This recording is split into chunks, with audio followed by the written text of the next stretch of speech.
Au milieu de ses camarades, elle passerait presque pour la prof. Sauf que là, t'as pas les pattes, ils ont pas fait les pattes. Et t'as juste pointé. Depuis 18 mois, Yelena le pense tord et martèle du métal.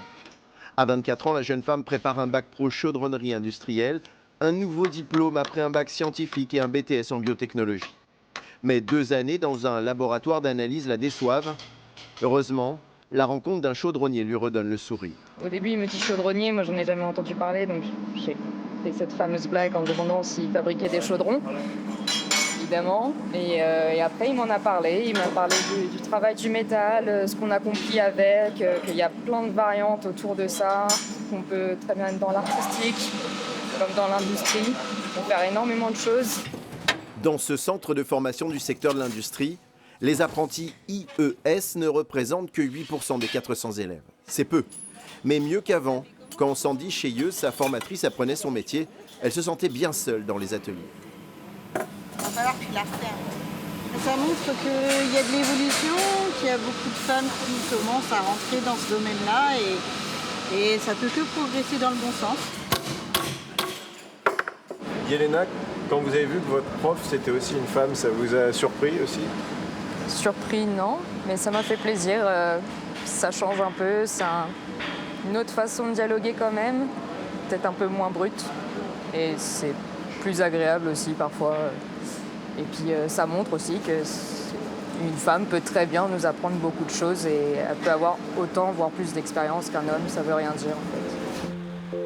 Une semaine sur deux, la jeune chaudronnière renforce ses connaissances dans cette usine compiègnoise. Il va falloir éliminer ton excédent de tubes. Elle y fabrique des tuyauteries en titane pour moteurs d'avion, de la haute précision. Je coupe le plus gros avec la cisaille à main. Le titane, c'est facile à couper, surtout en faible épaisseur.